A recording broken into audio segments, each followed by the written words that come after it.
Good afternoon, everyone, and welcome. It's wonderful to see so many of you here today. Thank you for joining us as we come together to celebrate this year's remarkable Yale Law School Alumni Award of Merit honorees. My name is Frank Jimenez, and I'm a proud member of the Yale Law School class of 1991. Not an official reunion year, but 35 next year. I have the honor of serving as president of the executive committee of the Yale Law School Association. The executive committee works to strengthen the law school community worldwide, connecting alumni with one another, with current students, and with the school itself. Our members represent a diverse group of alumni leaders spanning decades of classes, professions, and geographies. It's a privilege to serve the school that we all love in this way and to help ensure that the bonds we formed here last well beyond New Haven. Our annual Alumni Weekend celebration is a vivid reminder of those deep connections that transcend time and place. From everyone in this room to the more than 1,000 alumni and friends who have returned to campus, it's clear that we all share a deep affection for this special place and the people we met during our time in New Haven. This weekend has been a celebration of the school's extraordinary past as well as its exciting future. I hope you had the chance to attend the panel discussions that featured our talented and inspiring alumni and faculty. These discussions are a powerful reminder of our community's position at the forefront of legal thought, leadership, and practice. From the bench to the bar and beyond, Yale Law School graduates and faculty are shaping conversations on the most pressing issues of our time: academic freedom and free speech, the rule of law, justice, equality, and more. We are deeply grateful to the many alumni who served as speakers and shared their insights and experiences throughout this weekend. I would be remiss if I didn't mention yesterday's celebration of Joe Tsai's unwavering generosity. Joe's gift underscores what makes this community so exceptional. His transformative investment established the groundbreaking Tsai Leadership Program, which ensures Yale Law School students leave campus equipped with the skills, perspectives, and ethical grounding to lead with integrity in a rapidly changing world. All of us gathered here have played an important role in Yale Law School's story. You mentor students, uphold the best traditions and values of the school, and provide the financial support that keeps Yale Law School steady and forward-looking. I'm deeply grateful that you've chosen to join us today as we recognize those members of our community whose careers and contributions exemplify the very best of Yale Law School. And now we turn to the reason we're all here today, to celebrate two extraordinary members of the Yale Law School community. Since 1957, the Yale Law School Association, the alumni organization of the school, has presented the Alumni Award of Merit annually to an esteemed graduate or to a member of the faculty who has served full-time for at least 10 years. It recognizes individuals who have made a substantial contribution to public service or to the legal profession and whose work exemplifies the values and impact of a Yale Law School education. The award is the association's highest honor. Over the years, this award has been presented to some of the most accomplished and inspiring figures in law and public life whose achievements have advanced justice, strengthened institutions, and inspired generations. This year, we are especially proud to recognize two distinguished individuals whose leadership, scholarship, and service have shaped not only Yale Law School, but also the broader legal landscape: Pamela S. Karlan and Heather K. Gerken.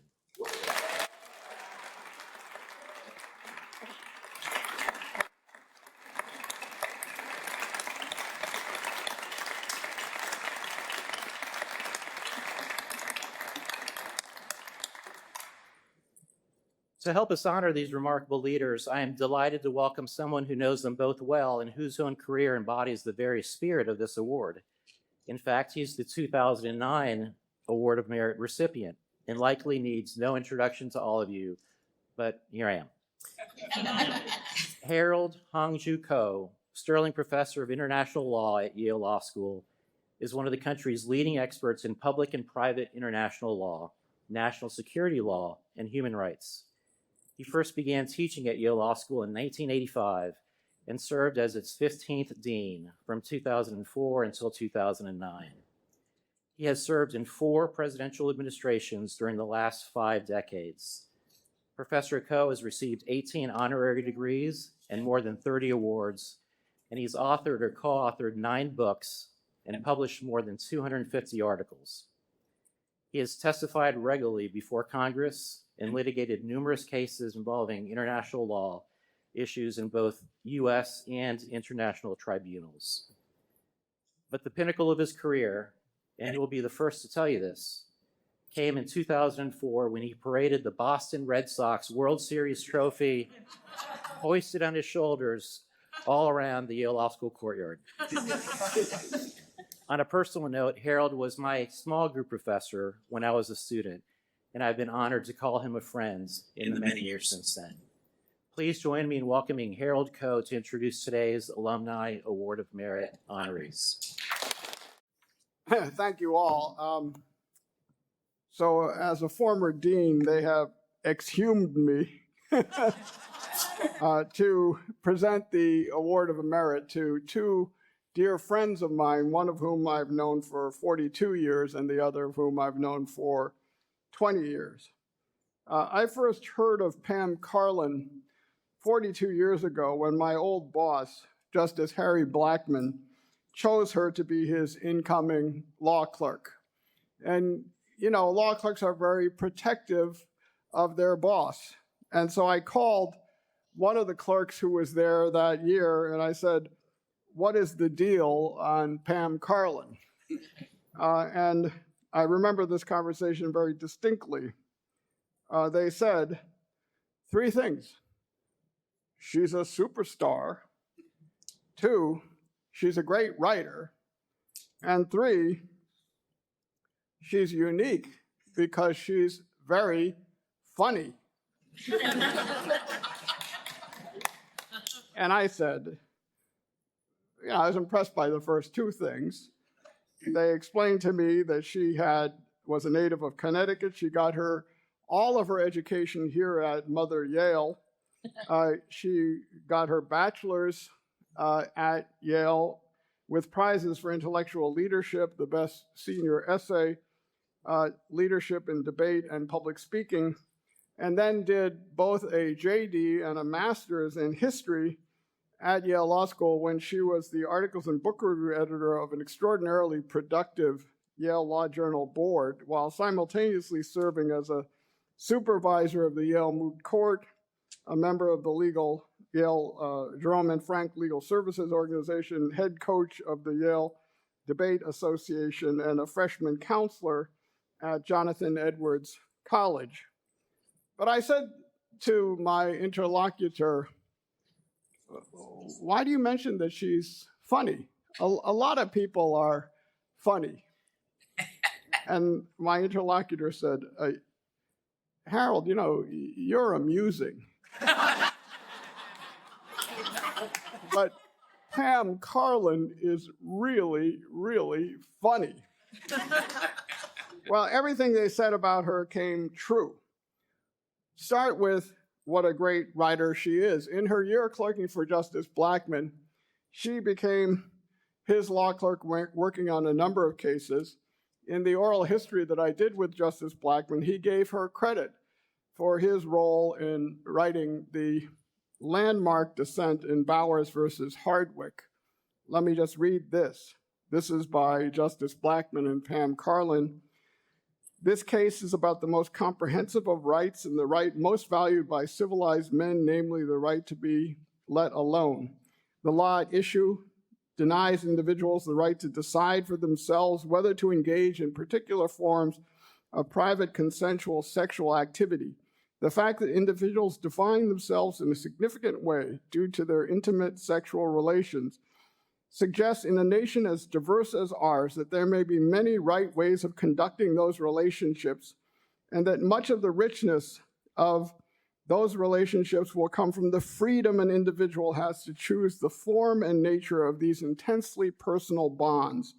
Depriving individuals of the right to choose for themselves how to conduct their intimate relations poses a far greater threat to the values most deeply rooted in our nation's history than tolerance of nonconformity could ever do, because I think that the court today betrays those values. I dissent. And 17 years later, the Supreme Court overruled Bowers versus Hardwick, saying it was wrong when decided in Lawrence versus Texas. Now, Pam Karlan is not one to claim a lot of credit. In fact, she calls herself, and called herself, you can look it up, a snarky bisexual Jewish woman. In fact, after clerking, Pam lived her values, and she became a unique quadruple threat: a superstar teacher, extraordinary path-breaking scholar, a pioneering litigator, and a courageous public servant. Everywhere Pam Karlan goes, she has won the teaching award. Nobody wants to be on the faculty with Pam Karlan, because if she's there, you can't win the teaching award. Virginia, Stanford, Yale, it's unfair. It's unfair. We should let her compete by herself for the Pam Karlan Award so the rest of us could get the award one of these days. She's the author of leading case books on constitutional law, constitutional litigation, and a field that she pioneered, the law of democracy. And she is currently a reporter on the American Law Institute's restatement on constitutional torts. Oh, but did I mention she's very funny? Yesterday at the American Law Institute, she opened the session by saying, my mentor is one of my co-reporters, and my student is the other co-reporter, but I'm tempted to say that 3 generations of imbeciles is enough. She can't help it. This just comes out of her. I said to her at one point, Pam, could you raise this constitutional tort in diversity? And she said, we're not allowed to use that word anymore. It has to be a federal question. As a government official, she worked for the California Fair Political Practices Commission. In 2013, she joined the Obama administration as Deputy Assistant Attorney General in the Civil Rights Division at the Justice Department, responsible for voting, employment litigation, and immigrant and employee rights sections. As a private lawyer, she litigated cases at the NAACP Legal Defense Fund and was on the legal team that led to the historic decision in United States versus Windsor and laid the groundwork for the Obergefell case 2 years later, at which time she was back in the government and won the Attorney General's Award for Exemplary Service, the highest award given in the department. And so Pam has argued, literally submitted briefs in hundreds of cases, and since 1991 has argued 10 cases at the court, many on behalf of Stanford's Supreme Court Law Clinic, including the Bostock case, Chisholm versus Romer, and many others. And she returned as the principal deputy assistant attorney general in the Justice Department through the Biden administration. For this, she has been awarded the John Hart Ely Prize from the Association of American Law Schools, the Margaret Brent Award from the American Bar Association on Women in the Profession. She's named in one of Politico 50, a group of thinkers, doers, and visionaries who are transforming American politics, and perhaps most important to her, the Alumni Achievement Award from the Yale Law School Outlaws. And I should mention here, too, is her partner, Viola Canellis. Where are you, Viola? Yeah, big applause for Viola. But Pam didn't do this all by herself. But did I mention that she's very, very funny? I say this in that, how many law professors do you know who could be history professors? Well, a lot. How many could be professors of comparative literature? A lot. How many of them could be professional stand-up comedians? Pam Karlan is the answer. Just to give you an example, our colleague, Paul Gewirtz, who is a mentor of Pam's, who runs our China Law Center, one day in this very room, Paul came in, I was standing with Pam. I said to Paul, "Gee, Paul, you look extremely youthful." And Pam said, "Yes, somewhere in China, there is a goat with no glands."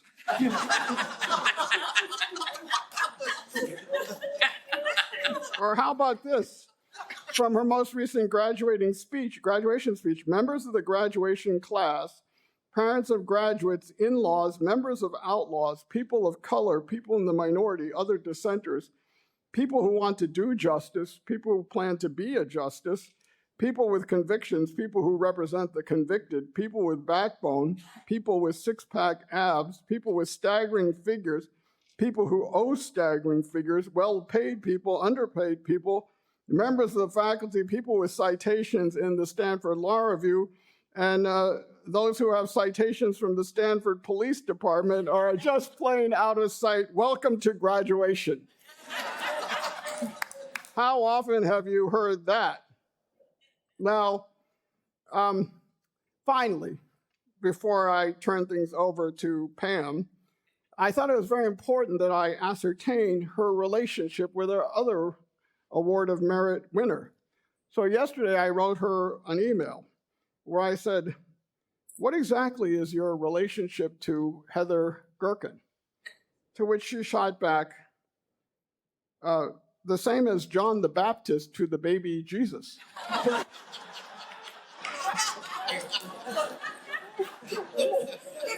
For those of you who are not familiar with the New Testament, I turned to my friends in artificial intelligence and I said, "What is the relationship between John the Baptist and the baby Jesus?"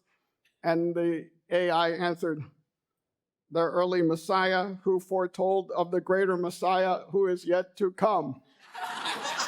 Ladies and gentlemen, I'd like to introduce John the Baptist. Suffice it to say, she is unique. We have never had an Award of Merit winner like this year's co-recipient.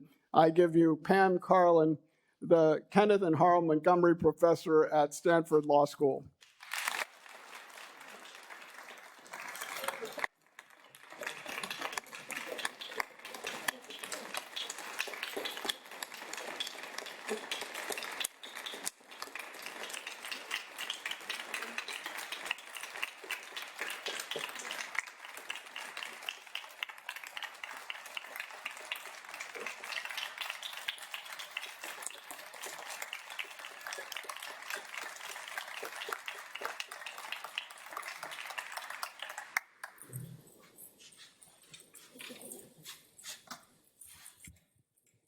Wow. I mean, usually you have to be dead to get an introduction like that.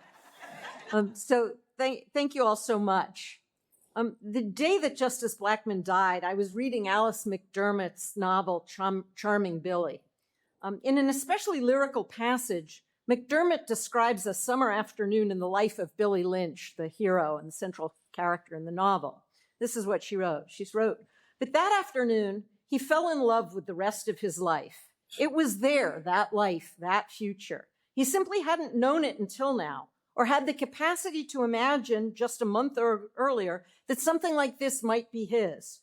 Wasn't that something? He hadn't known until now that it was there."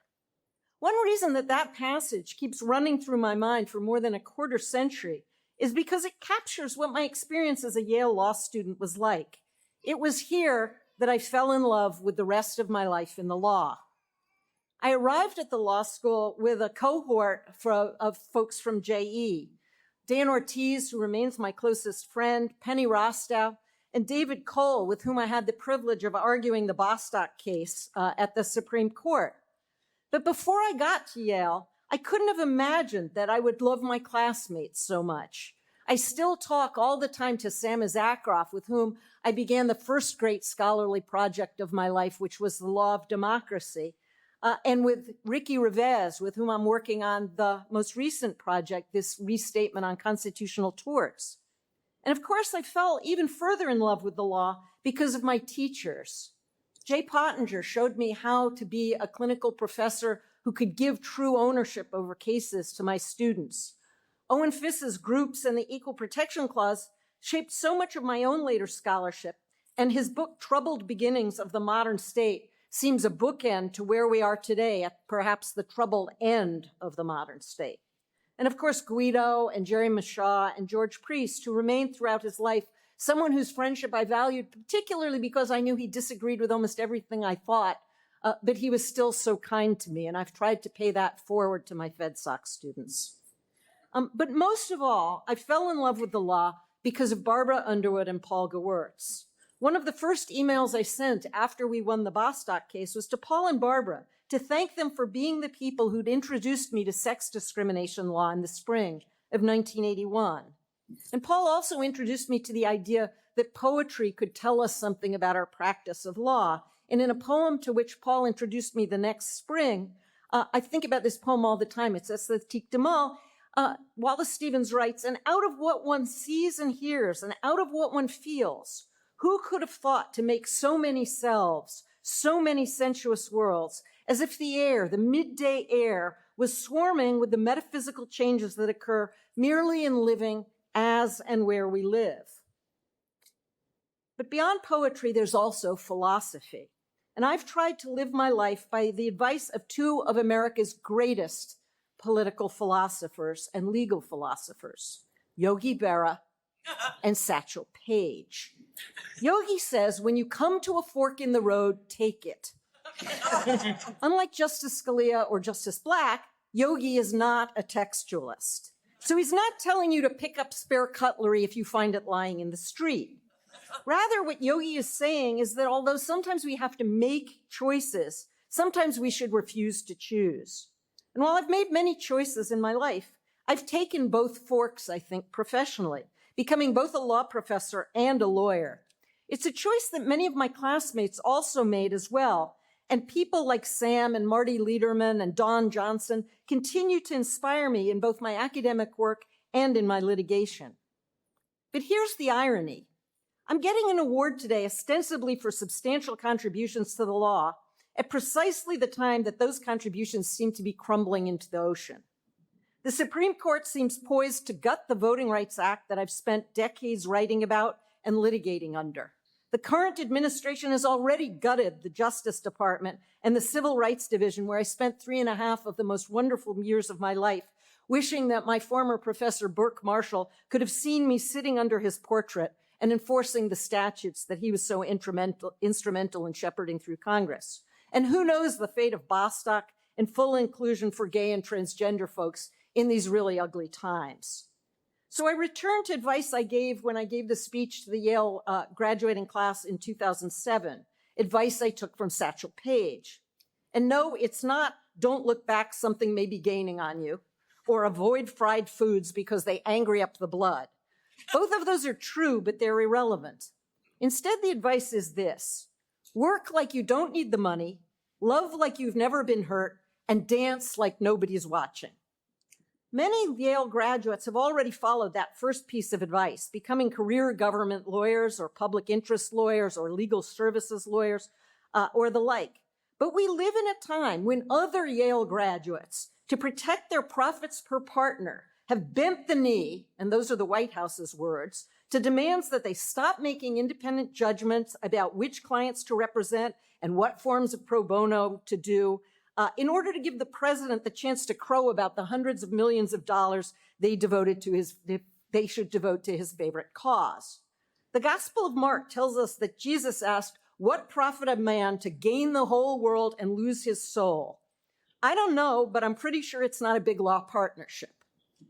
As for loving like you've never been hurt, what that means to be for a civil rights lawyer is that we're going to win mighty victories, but we're also going to suffer crushing defeats, some of them at the hands of Yale-trained justices on the Supreme Court, Justices who in the past, for example, have called gay people's claim that they should have the same right to an intimate relationship as everyone else at best facetious, or today, when justices on the Supreme Court who were trained here at Yale have taken away from women their right to control their reproductive destiny, have held that federal employment law, have dissented and held that federal employment laws shouldn't protect gay, lesbian, bisexual, or transgender people, and who have given President Trump the exclusive authority and absolute discretion over the Justice Department's charging decisions. A declaration he has taken as a license to transform the Department of Justice into one of his two departments of war, this one a war on his enemies here in America. And beyond the judicial branch, there's a Yale-trained vice president of the United States who once said that what Trump should do was to fire every single mid-level bureaucrat, every civil servant in the administrative state, replace them with our people, and when the courts stop you, stand before the country like Andrew Jackson did and said the Chief Justice has made his ruling, now let him enforce it. I think it's great that Bruce Schwartz is here teaching a course at Yale, but really Bruce Schwartz should be back in the Department of Justice doing our international criminal law work.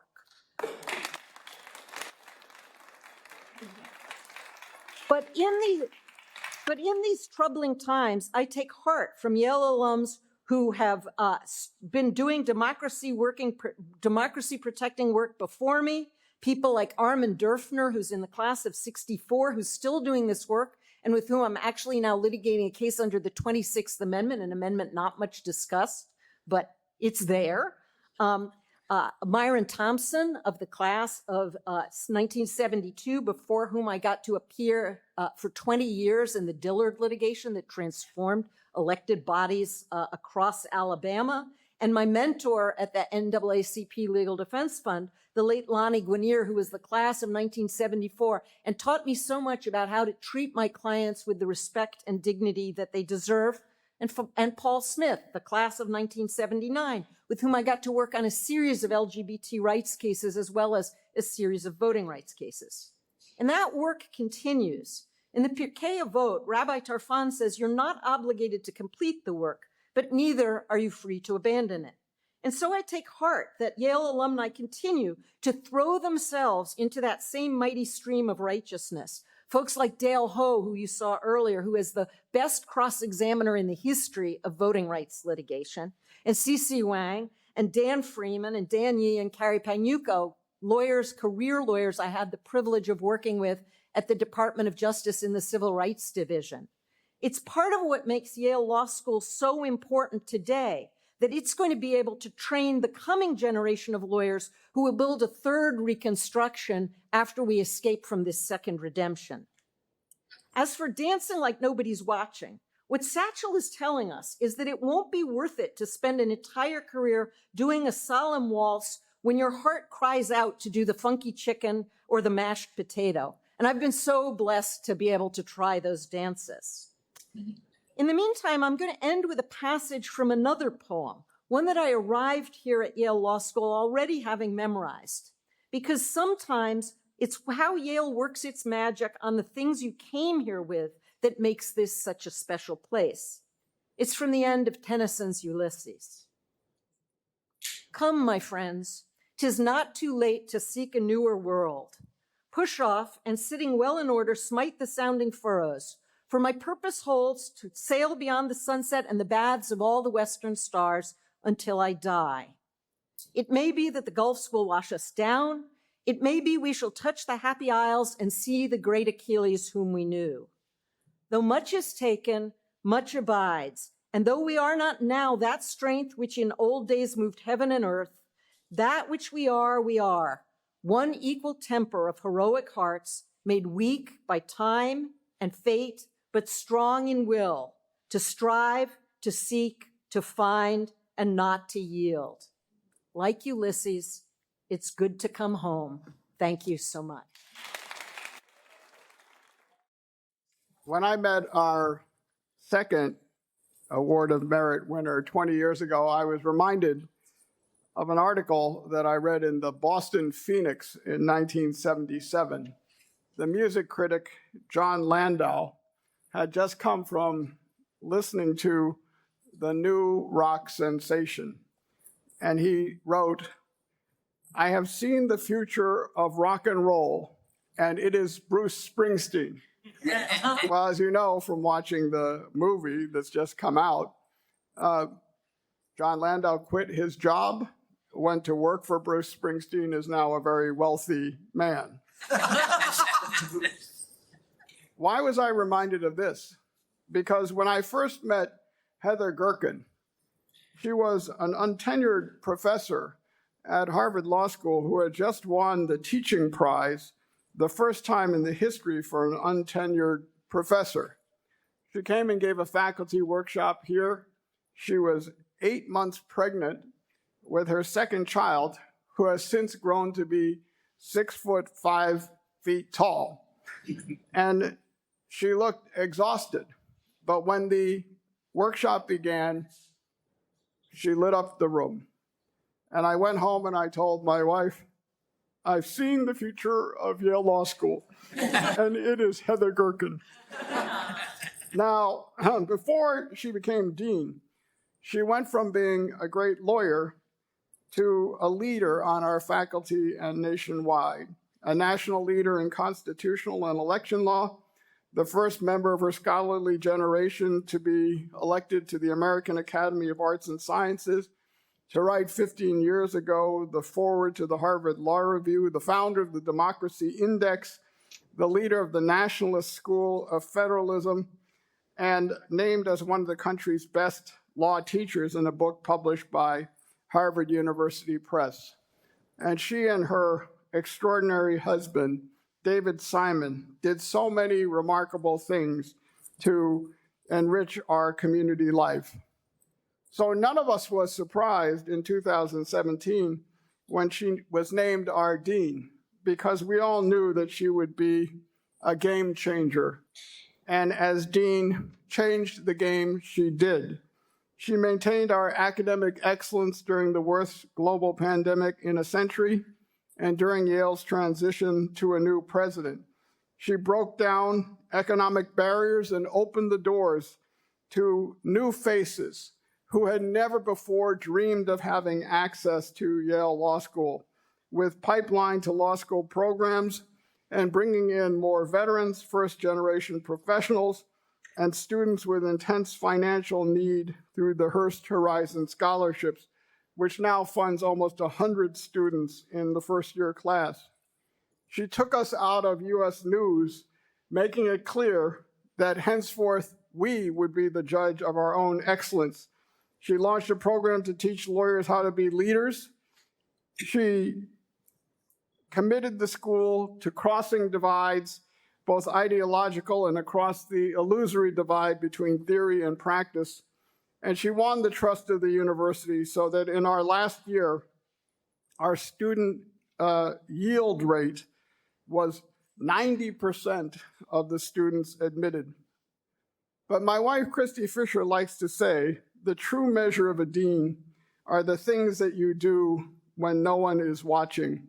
The sacrifice, the generosity, and the humanity that she showed every day of her 8 years as dean. The late night car and train rides back to New Haven after giving her all for the school, the long plane rides during the 200th anniversary campaign where she provided over events in some 20 cities at home and abroad with sometimes hundreds or thousands in attendance, the call she made to each and every admitted student and each and every faculty member on their birthday, the text and email she returned within 5 minutes. Let me ask you to pause on that. I never sent her an email or text that she did not respond to within 5 minutes. And when the issue arose as to how we should pick our next dean, I suggested that we should simply check their metadata to see whether they were capable of doing what Heather Gerken could do.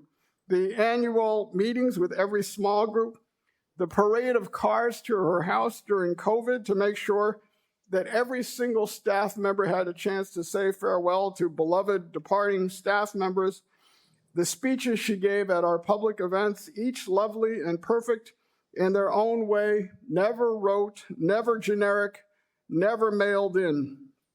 And notice I'm not mentioning the popcorn and chocolate mix, the frozen milk bars, the Kewpie mail that somehow got to every faculty house during Christmas, the events she hosted, the perfectly crafted emails that arrived at the perfect moment at every hour of the day or night, and the individual care and attention that she gave to each and every member of our community in times of need. And not to mention the dinner she missed with her family, the call she fielded day and night. Not one of these things is easy to do. She did all of them for 8 years and gracefully. Oh, and did I mention nothing is easy when you are the first female dean of this school in 200 years. But she did all of these things and so much more when we weren't looking and were thinking about our own concerns. If you wonder how good a dean was Heather, ask yourself, did you ever hear a student say anything other than that she was great? Did you ever hear a staff member who didn't love her? Did you ever hear a professor complain that she wasn't there for them when they were in times of need?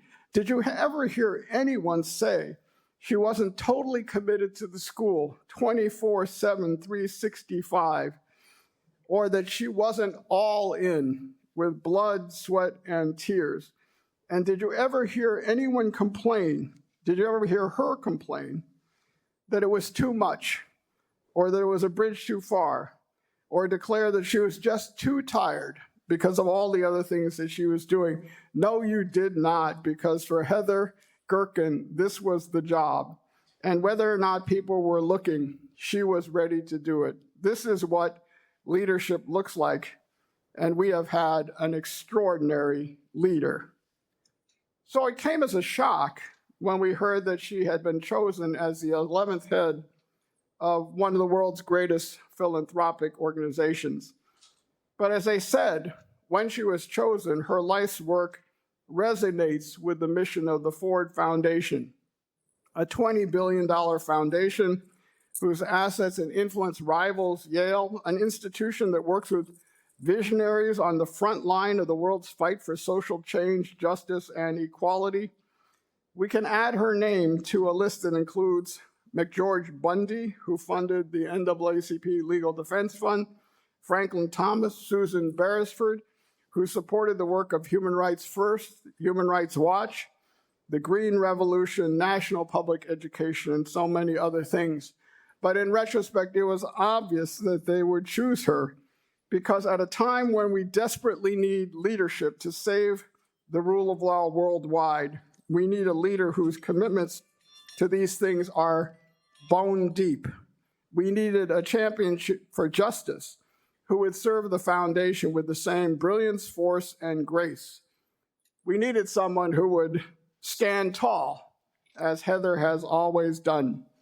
So we don't want to lose her, but as we said this morning, bigger things are happening out there, and she has other institutions to lead, other battles to fight, and other populations to protect.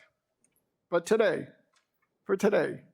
as she heads to her global future, let us just take this moment to say how proud we are to have watched this remarkable person grow from lawyer to leader to legend, to appreciate how very lucky we've been to have her as a colleague and friend for these 20 years, and to now be Sterling Professor Emeritus, to realize how much we've lost, but also how much we gained.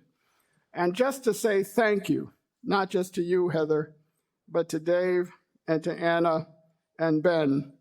Thank you for your sacrifice, your generosity, your humanity, and your service. Thank you for being the 17th Dean of Yale Law School, and thank you for being the Yale Law School Award of Merit winner.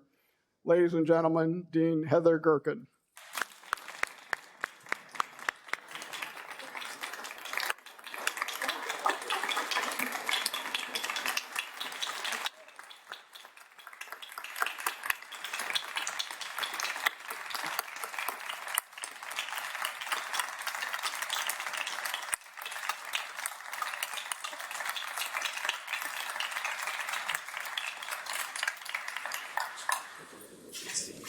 Wow, there's no crying in baseball, another important baseball phrase, and there's no crying in Dean, but you guys have almost gotten me there today.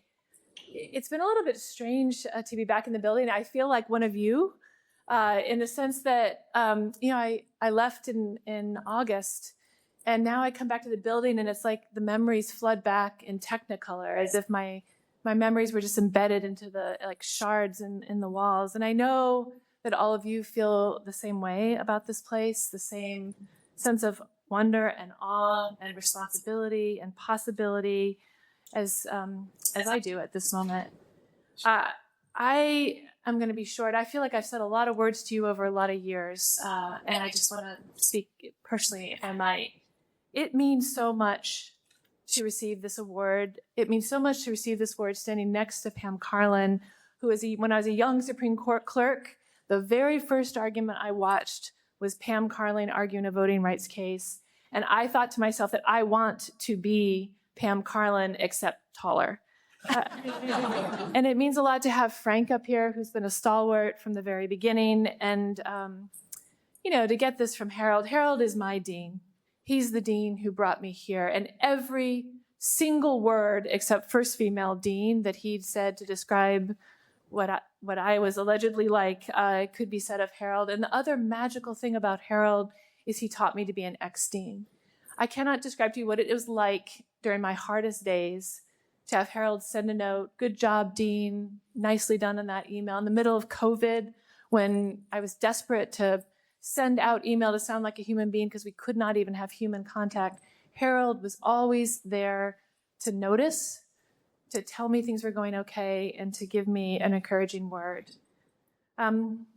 So I just want to say, they say success has many parents and that failure has none. I really do feel like that idea has been upended today. I am so proud of what has changed since I took the chair as dean. But all of this was done together. All of this was done with you. And none of it would have been possible without the wisdom and steadfast support of our alums. There are definitely costs to being an introverted dean. I feel like if I were Harold, I would be unstoppable because I could just absorb all the energy. And the real cost for me as dean were the early days and those early cocktail parties when all of you in attendance, you just seemed like people to me. You weren't yet my people, as I feel like you are now.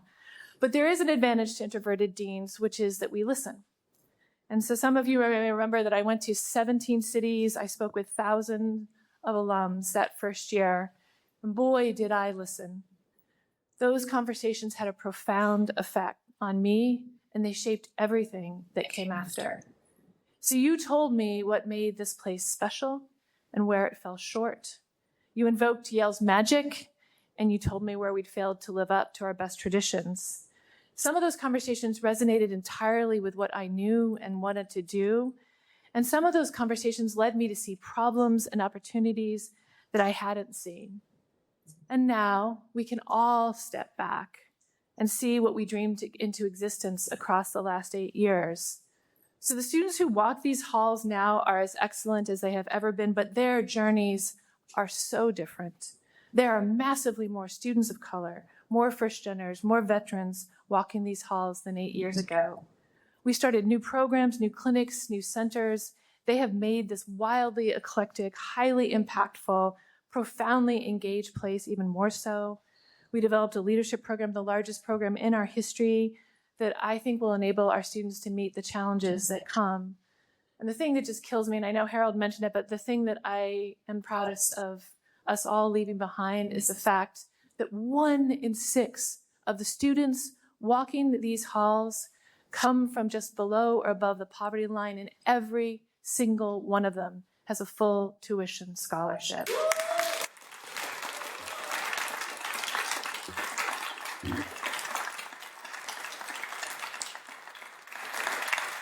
None of these things would have been possible without your ideas, your support, and your imagination, and I just want to say how grateful I am for all of it. I have to say, it's almost impossible to imagine leaving this place, never more so than actually at this moment when I've already left it. You shouldn't love an institution, I know that, but I have always loved this one from the moment I stepped across its threshold. I accepted the opportunity to serve the Ford Foundation just for a simple reason. The work of this moment is the work of my life. I've spent much of my career working to protect the rule of law in our democracy. And I'll just confess, over the last while, I have felt like I was sitting on the sidelines. I needed to suit up and get in the game. Now, the world of foundations is under enormous pressure, as you all know. One of my friends asked me, why are you running from one burning building into another? But the world is on fire right now, and I feel incredibly lucky to serve as Ford's 11th president, because of the work of this moment is also the work of the Ford Foundation. In its earliest days, Ford settled on its mission by naming basic democratic rights as the precondition for human flourishing. In the 1950s, during McCarthy and the Red Scare, Ford defended free speech and civil liberties. In the 1960s, Ford provided massive support for the civil rights movement.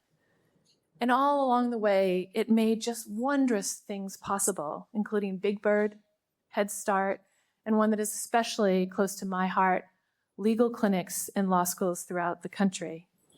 Now,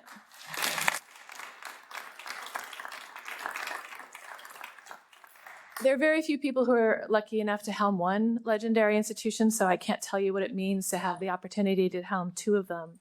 But Ford really is like Yale Law School. When it moves, others move with it.